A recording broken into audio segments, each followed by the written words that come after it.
Okay, let's just dive right into this explainer. We're going to bridge the gap between actually getting things done and, well, understanding why we even do them in the first place. We constantly hear about time management, but usually it's just this incredibly shallow conversation about squeezing like 5 more tasks into an already jam-packed day. But today, we're doing something entirely different. We're combining two vastly different perspectives to completely reframe how you operate on a daily basis. We're going to take the deeply philosophical insights of researcher Brad Aon, and we're putting them right alongside the highly practical productivity tactics of expert Brian Tracy. So, we're opening with this incredibly jarring quote from the French philosopher Albert Camus. I know, right? It's intense to kick things off like this, but it is absolutely vital to immediately snap us out of our standard corporate productivity mindset. It forces us to realize that our existence is finite. Camus believed that your answer to this shocking question reminds you of what you're truly living for. And honestly, if we don't know the answer to this, no amount of calendar optimization is going to save us. All right, Section 1, the philosophy of our time. We're intentionally stepping away from those empty, run-of-the-mill consultant tips for a second to really grasp what time actually is. See, ancient philosophers were absolutely obsessed with how to use time to live a meaningful life, but modern time management has kind of lost that philosophical root. When researcher Brad Aon was just 6 years old, he had this huge childhood shock. He learned that a sea turtle can live up to 150 years, and that sparked this terrifying awareness of human mortality for him. He realized that, unlike the sea turtle, his time was incredibly short. He literally ran to his mother crying, fully grasping the concept of death. Because time isn't just numbers on a clock, Time is quite literally all we have. Moving on to Section 2, the time is money trap.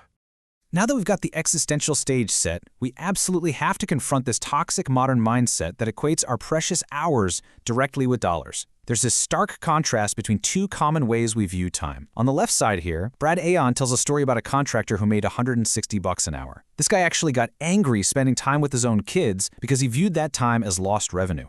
Crazy, right? Thinking of time purely as money directly leads to agitation, anger, and greed. But look at the right side. We have the Roman philosopher Seneca, who realized time is our finite life.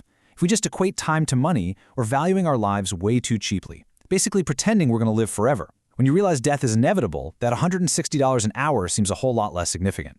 Which brings us to Section 3, the paradox of modern time. So let's look at this massive contradiction in our daily schedules compared to our ancestors. Just look at the difference here. Our great-grandparents performed 12 hours of grueling manual labor. They washed clothes by hand, cooked every meal from scratch, and yet they never complained about not having enough time. Now contrast that with us today. We've got 24/7 Amazon, on-demand Netflix, totally flexible work schedules, but we constantly complain, I just don't have time. It's a huge paradox. We have infinite modern conveniences, but we still constantly lie to ourselves and everyone else that we have no time. So why do we lie? Well, the philosopher Jean-Paul Sartre kind of hit the nail on the head. He warned, we trick ourselves into thinking we're not free. The reality is, we actually have unprecedented flexibility today. But, as Sartre explains, freedom means making choices and facing the terrifying consequences of missing out on other things. We say, I don't have time, as this reassuring little excuse. It helps us avoid the fear that we might be making the wrong choices with our precious, finite lives. Section 4, practical hacks to get started. Okay, we've zoomed way out to look at the heavy philosophical reality of our mortality and our freedom. Now, let's zoom back in on the solution. If time is our finite life, we need to stop procrastinating and actually start honoring it. To do that, Brian Tracy offers some amazing foundational advice to overcome that initial inertia that keeps us stuck. First, think on paper.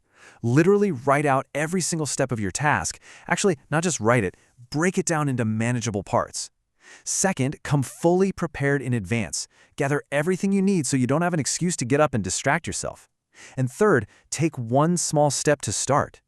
Tracy applies the 80-20 rule here, which really echoes Confucius, reminding us that a journey of 1,000 miles begins with just one single step. Just initiating action is usually all it takes to create the momentum you need to finish. All right, Section 5, salami and Swiss cheese methods. Now, Brian Tracy has these awesome, totally memorable food metaphors that make tackling giant, overwhelming projects incredibly simple. Let's look at the salami slice method. Just as you wouldn't attempt to eat an entire loaf of deli meat all at once, no way, right? You shouldn't try to take on a massive job from the start either. You can completely counter procrastination by just cutting off one tiny, thin slice of a task and disciplining yourself to finish just that one piece. Once you eat that one slice, the friction is gone and you're far more likely to keep going. Then there's an alternative approach, which he calls the Swiss cheese method. Imagine your huge project as a block of Swiss cheese, and you just start punching 5-minute holes in it. You complete identifiable small pieces whenever you get a spare moment, maybe during a commute or waiting for a Zoom meeting to start.